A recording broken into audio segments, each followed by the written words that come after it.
Hello दोस्तों, online classes में आप सभी का स्वागत है। दोस्तों, आज हम इस वीडियो में school lecturer 2011 series number A का जीके पेपर को सॉल्यूशन करेंगे, जिसमें 50 क्वेश्चनों को पिछले वीडियो में हमने सॉल्यूशन कर लिया गया था। अब 51 नंबर से हम इसका सॉल्यूशन करेंगे। संविधान सभा की प्रारूप समिति का अध्यक्ष कौन है? संविधान सभा की प्रारूप समिति का अध्यक्ष कौन है?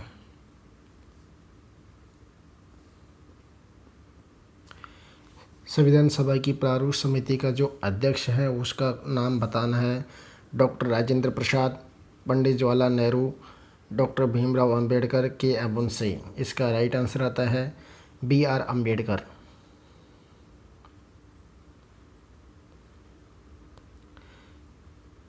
अगला क्वेश्चन है, भारतीय संविधान के भाग तृतीय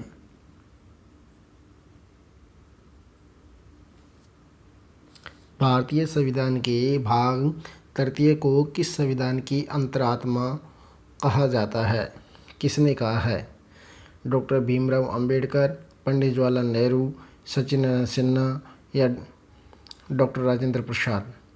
इसका राइट आंसर आता है डॉक्टर भीमराव अंबेडकर के द्वारा भाग 3 को संविधान की आत्मा कहा है। क्या कहा है? संविधान की आत्मा बी आर अम्बेडकर के द्वारा कहा गया है। संसद से क्या तात्पर्य है? हमारा अगला क्वेश्चन आएगा, संसद से क्या तात्पर्य है? अगला क्वेश्चन है, संसद से क्या तात्पर्य है? राज्यसभा, लोकसभा, राज्यसभा और लोकसभा, राष्ट्रपति, राज्यसभा और लोकसभा। तो इसका राइट आंसर आता है संसद में, यानी संसद का गठन अनुच्छेद संसद का जो गठन होता है वो 79 में हुआ था, यानी 79 में होता है, जिसमें राष्ट्रपति, राज्यसभा और लोकसभा तीनों को मिलाकर संसद का गठन यानी 79 अनुच्छेद में हुआ था। कब हुआ था? 79 अनुच्छेद में इसका प्रावधान माना जाता है। हमारा अगला क्वेश्चन है, अपने कार्यों के निष्पादन में स्वविवेक के अनुसार कार्य करने की शक्ति प्राप्त है।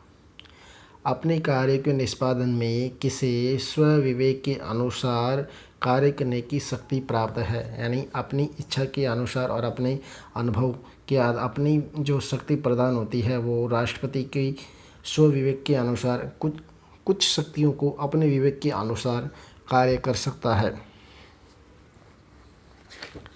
अगला नंबर का क्वेश्चन है हमारा 55 नंबर का,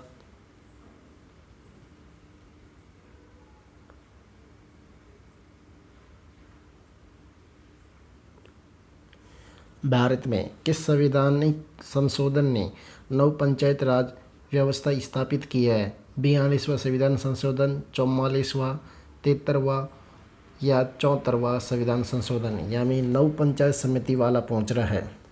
तो इसका आंसर आएगा 73वां संविधान संशोधन के द्वारा, यानी पंचायती राज व्यवस्था को स्थापित किया गया था। अगला क्वेश्चन है, जावर की खाने समीप स्थित है? उदयपुर के, खेतड़ी के, भीलवाड़ा के, बांसवाड़ा के। जावर की खाने यानी सीसा जस्ता की खाने हैं जो हमारे उदयपुर में स्थित है।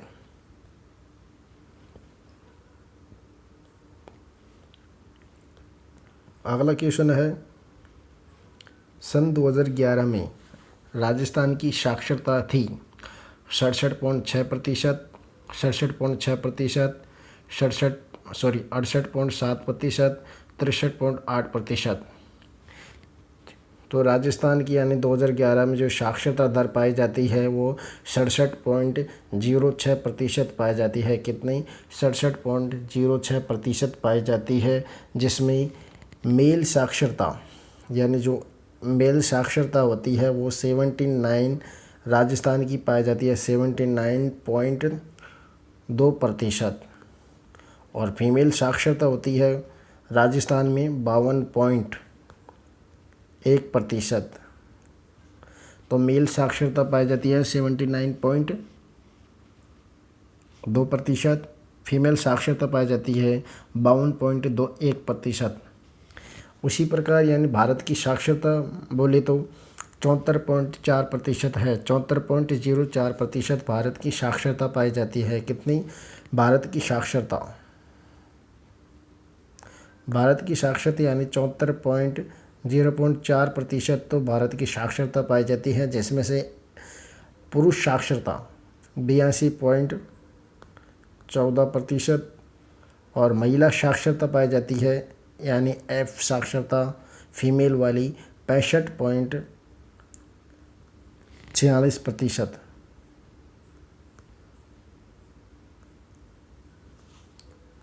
तो पुरुष साक्षरता है 74.04%। राजस्थान में पुरुष साक्षरता 79.2% है। भारत में पुरुष साक्षरता 82.14%। राजस्थान में महिला साक्षरता यानी 52.1% है, जबकि भारत में महिला साक्षरता 65.46% है।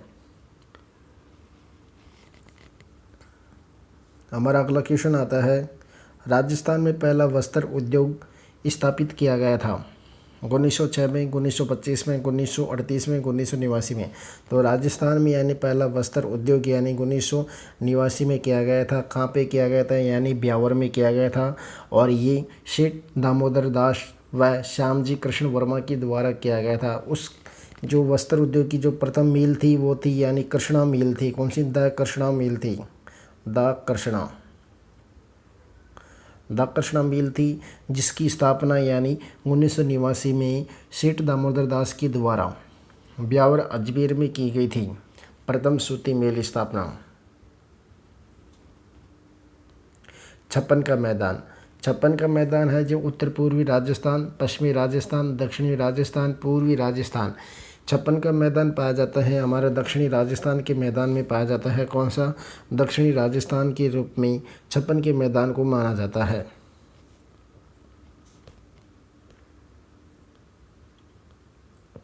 चौरासी खंभों की छतरी स्थित है जोधपुर में, भरतपुर में, बूंदी में, जयपुर में।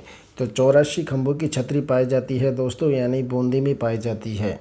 ये बूंदी के देवपुरा में स्थित है, क्योंकि ये यहाँ पर जो 84 खंभों की छतरी है वहाँ पे यानी जो शत्रुशाल का स्मारक भी बना हुआ है।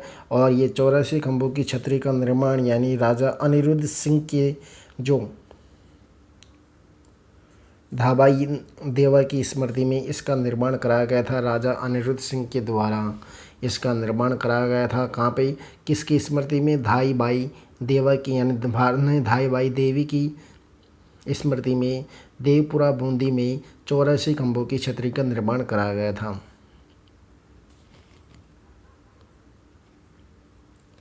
हमारा अगला क्वेश्चन है,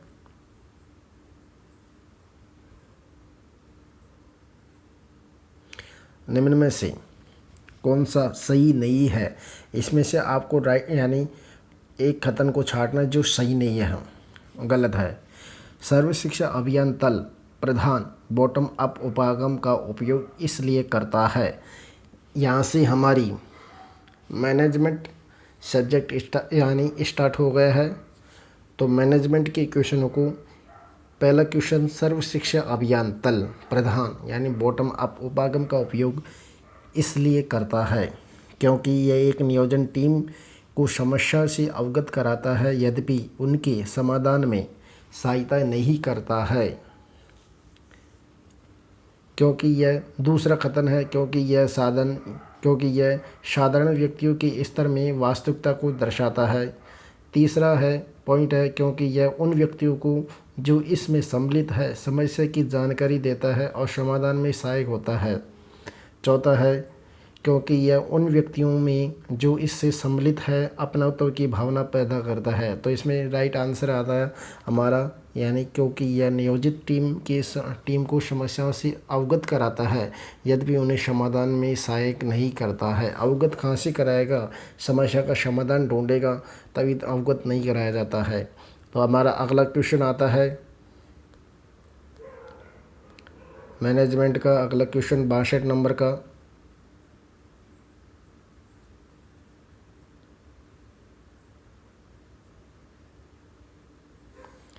निम्न में से किन सेवारत अध्यापकों को उच्च शिक्षा संस्था यानी AISE प्रशिक्षण प्रदान करता है? वरिष्ठ अध्यापक अथवा द्वितीय श्रेणी के अध्यापकों को शाला व्याख्या तथा द्वितीय श्रेणी अध्यापकों को शाला व्याख्याता या द्वितीय श्रेणी अध्यापक तथा उच्च प्राथमिक विद्यालय को। तो इसका राइट आंसर आता है यानी जो शाला व्याख्याता और द्वितीय श्रेणी के जो अध्यापक होते हैं उनको यानी ये ट्रेनिंग देने का कार्य करता है, मतलब प्रशिक्षण देने का कार्य करता है। जो एक उच्च शिक्षा संस्था होती है, उच्च शिक्षा संस्था का मतलब होता है यानी जो उच्च लेवल की जैसे राज्य स्तर की शिक्षा संस्था की कार्य करता है।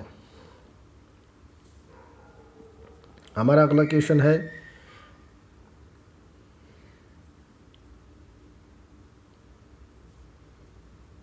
निम्न में से कौन सा सही है?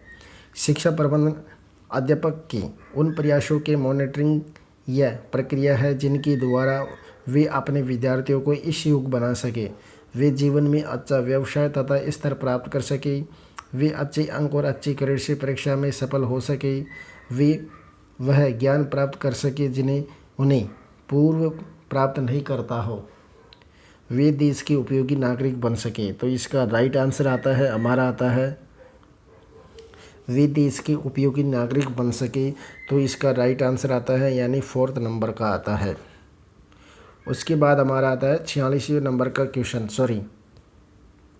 64वें नंबर का क्वेश्चन।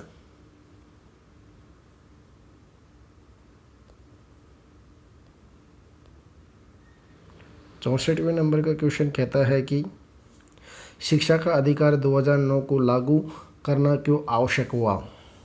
इसको यानी जो शिक्षा का जो राइट टू एजुकेशन है उसको लागू करने की आवश्यकता क्यों पड़ी? क्योंकि भारतीय संविधान की धारा 45 में बालकों की शिक्षा के उद्देश्यों को पूरा नहीं कर सकती।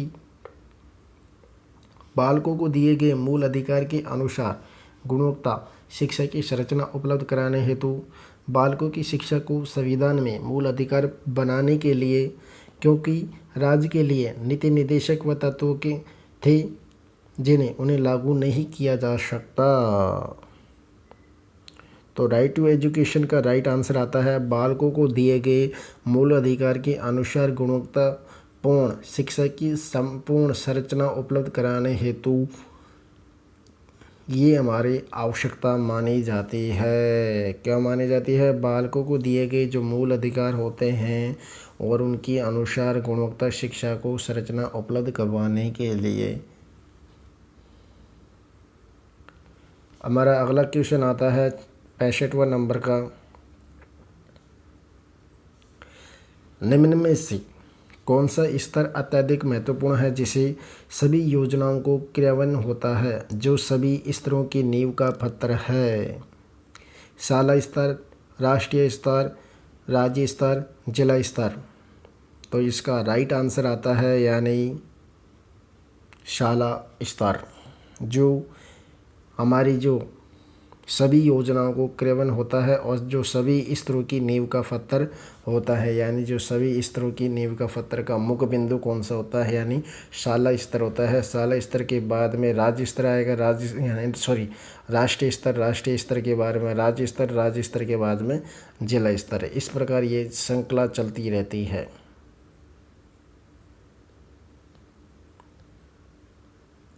हमारा अगला क्वेश्चन है 66 नंबर का। निम्न युग यानी जोड़ों में से कौन सा एक मेल नहीं खाता है? यानी आपको एक रंग यानी जो रोंग है उसको छांटना है। ई गवर्नेंस भागीदारी, ई गवर्नमेंट प्रक्रिया, ई गवर्नेंस परिणाम, ई गवर्नेंट निर्णय।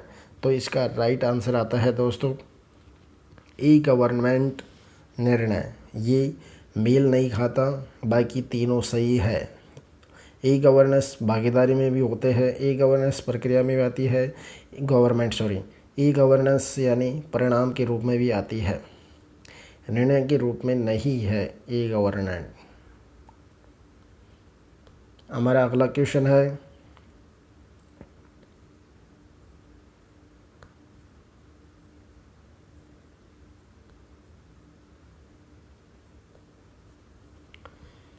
निम्न में से कौन सा क्रम श्रोता की दृष्टि से सही है, कृपया कोड का उपयोग सही करें। तो इस कोड का जो है वो राइट आंसर आता है हमारा, यानी सही क्रम में इसको बिठाना है। जैसे ई मित्र, ICT, ई गवर्नमेंट, ई गवर्नेंस। तो पहला आएगा ई गवर्नमेंट, यानी पहले नंबर पर आता है ई गवर्नमेंट आता है। कौन सा आता है? ई गवर्नमेंट, सॉरी ICT आएगा पहले नंबर पर। तो पहले नंबर पर ICT आएगा, उसके बाद आएगा ई गवर्नमेंट, उसके बाद आएगा ई गवर्नेंस, यानी तीसरा, और अंतिम पद है ई मित्र। तो इसमें से आता है हमारा पहले ICT आता है, फिर उसके बाद ई गवर्नमेंट, ई गवर्नेंस, ई मित्र। तो राइट आंसर होगा हमारा 2। अगला क्वेश्चन है हमारा,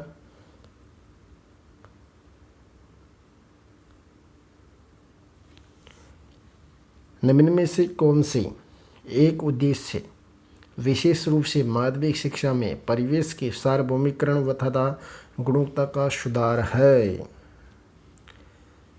राष्ट्रीय माध्यमिक शिक्षा अभियान, माध्यमिक शिक्षा बोर्ड, राष्ट्रीय शिक्षा अनुसंधान व कार्यक्षम परिषद NCERT, अध्यापक शिक्षा महाविद्यालय यानी CTE।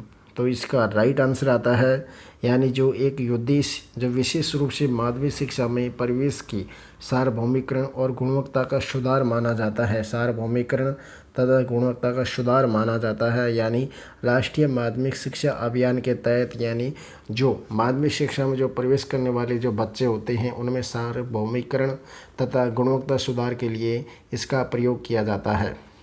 यह एक अभियान के तहत कार्य किया गया है।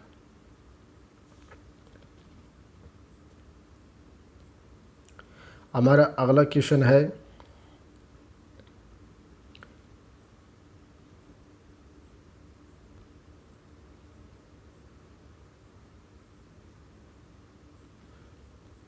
सर्व शिक्षा अभियान के अंतर्गत किस भेद को कम करने हेतु अलग से लड़के तथा लड़कियां, अनुसूचित जाति तथा अनुसूचित जनजाति के लक्ष्य निर्धारित करना आवश्यक है? लिंग तथा आर्थिक भेद को, लिंग तथा सामाजिक भेद को, परिवार तथा स्तर के भेद को, आर्थिक तथा सामाजिक भेद को। तो ये रूढ़िवादी है, तो यानी इसमें आएगा राइट आंसर लिंग तथा सामाजिक भेद को यानी निर्धारित करना आवश्यक होता है।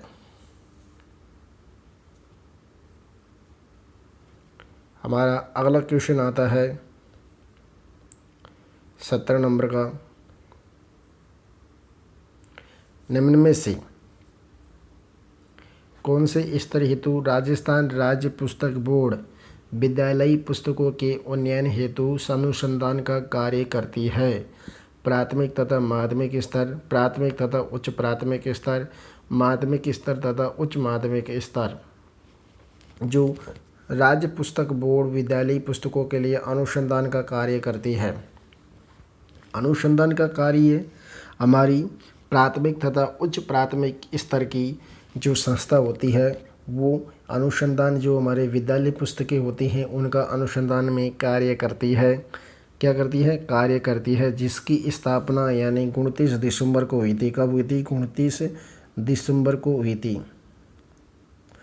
29 दिसंबर को 1973 में की गई थी। कब की थी? 1973 में स्थापना की गई थी, वो भी झालना डोंगरी जयपुर में की गई थी। कहाँ पे? झालना डोंगरी जयपुर, जयपुर में इसकी स्थापना 29 दिसंबर 1973 को की गई थी। प्राथमिक तथा उच्च प्राथमिक स्तर पर राजकीय पुस्तक बोर्ड विद्यालय एक संस्था है, उसकी स्थापना। हमारा अगला क्वेश्चन आता है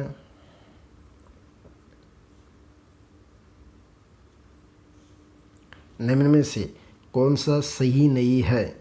इसमें से रॉन्ग आंसर छांटना है। एडुसेट मुख्य रूप से विद्यालय, महाविद्यालय तथा स्तर की शिक्षा की संबद्धता प्रदान करने हेतु एडुसेट का कार्य अनौपचारिक शिक्षा तथा विकासात्मक संप्रेषण यानी कम्युनिकेशन को सहायता प्रदान करता है। एडुसेट भारतीय उपग्रह जो अधिक रूप से शिक्षा की सेवा हेतु काम में लिया जाता है। एडुसेट मुख्य रूप से शहरी क्षेत्र केंद्रित व्यवस्था है। तो इसका जो सही नहीं है वो आंसर है एडुसेट मुख्य रूप से शहरी क्षेत्र होता है कि केंद्रित व्यवस्था नहीं है। यानी एडुसेट एक उपग्रह है, सैटेलाइट है जो मुख्य रूप से विद्यालय और महाविद्यालय तथा उच्च स्तर की शिक्षा के संबंध में प्रदान करने हेतु इसको लॉन्च किया गया था। एडुसेट का कार्य अनौपचारिक शिक्षा यानी और विकासात्मक संप्रेषण में सहायता प्रदान करता है। एडुसेट भारतीय उपग्रह है जो विधिक रूप से शिक्षा की सेवा हेतु उपयोग में काम में लिया जाता है। अगला क्वेश्चन आता है हमारा 72 नंबर का क्वेश्चन है, निम्न में से कौन सा एक सही नहीं है ई गवर्नेंस उपयोग के लिए? कौन सा रॉन्ग है? मॉनिटरिंग की सुविधा में सुधार लाएंगे, उनके कल्याणकारी योजनाओं के क्रियान्वयन में सहायता प्रदान करना, जीवन की गुणवत्ता में सुधार लाएंगे और सामाजिक आर्थिक और भेद को समाप्त करेगा। तो इसका राइट आंसर आता है दोस्तों जीवन की गुणवत्ता में सुधार लाएंगे और सामाजिक आर्थिक भेद को समाप्त करेंगे। ये आंसर यानी ई गवर्नेंस के लिए ये सही नहीं है। इसके अनुसार ई गवर्नेंस के उपयोग के अनुसार हमारा अगला क्वेश्चन आता है 73 नंबर का, निम्न में से कौन सा एक सही नहीं है जो ई मित्र के बारे में बताना है? किसके बारे में? ई मित्र के बारे में सही नहीं है। ई गवर्नेंस की परियोजना है यानी ई मित्र ई गवर्नेंस की परियोजना है, ग्रामीण क्षेत्र में केंद्रित परियोजना है, मोहल्ले के लोगों के लिए है, साधारण लोगों के लिए है। तो ई मित्र के बारे में यानी ये एक ग्रामीण केंद्रित परियोजना नहीं होती है। ग्रामीण केंद्रित कभी कोई परियोजना आएगी, ई गवर्नेंस परियोजना होती है, और सेंट्रल केंद्रित परियोजना होती है। मोहल्ले और शहरी साधारण लोग सभी के लिए ई मित्र का उपयोग किया जाता है, जो आज की दृष्टि में ऑनलाइन सबसे ज़्यादा उपयोग में लिया जाता है। उसके बाद आता है हमारा अगला क्वेश्चन 74वें नंबर का,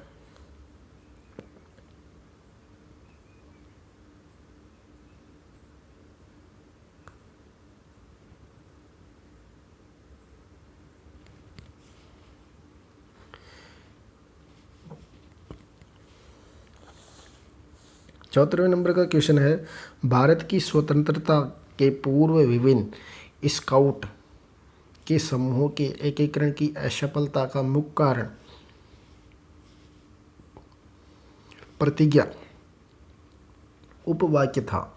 हमारे नेताओं ने राजा की स्वामी भक्ति को स्वीकार नहीं किया है, उसके स्थान पर उन्हें परमात्मा के प्रति स्वामी भक्ति का सुझाव दिया, देश के प्रति स्वामी भक्ति का सुझाव दिया, धर्म के प्रति स्वामी भक्ति का सुझाव दिया, जनता के प्रति स्वामी भक्ति का सुझाव दिया। तो इसका राइट आंसर आता है दोस्तों जनता के प्रति स्वामी भक्ति का सुझाव दिया, ये सही है। किसके बारे में? भारत की स्वतंत्रता और पूर्व विभिन्न स्काउट समूहों के एकीकरण की असफलता का मुख्य केंद्र व प्रतिज्ञा के उपवाक्य था। हमारा अगला क्वेश्चन है और इस पेपर का अंतिम क्वेश्चन,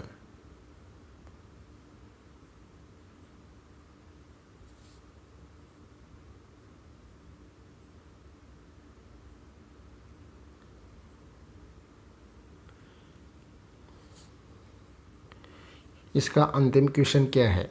निम्न में से कौन सा एक सही कथन है? इसमें से सही कथन को छांटना है।